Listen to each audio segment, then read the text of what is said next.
We are back on Connecting America here at the Sunrise Diner in Roselle Park, New Jersey. Big holiday weekend coming up. A lot of people already taking off for the holiday weekend and maybe extending it into beyond Monday for next week.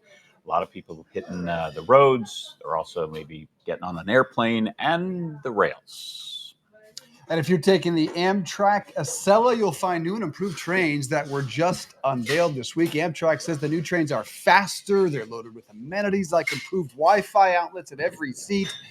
Oh, fancy stuff. And joining us now is Zach Wichter, a travel reporter who writes the cruising altitude column for USA Today. Good morning to you, my friend. Tell us how improved these trains are.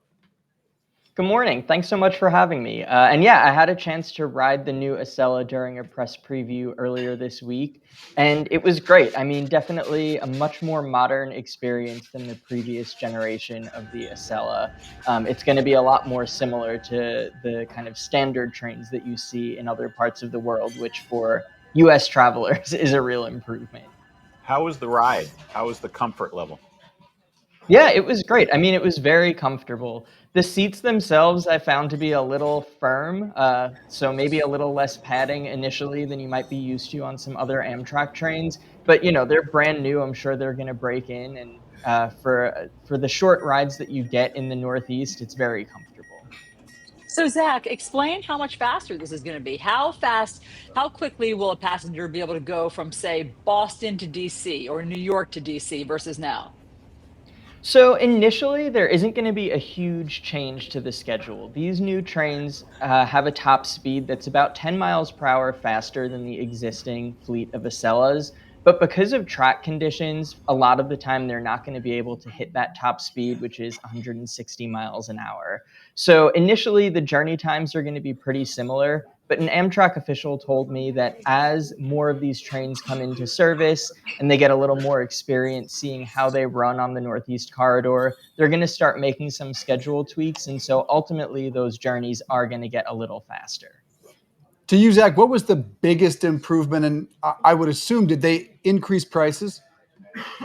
So Amtrak uses a dynamic pricing model, which means that the prices are not always the same, and it's influenced by things like peak demand and that sort of stuff. And so you're still going to see Acela being considered Amtrak's premium product, which means you are essentially going to be paying a premium to ride on these trains.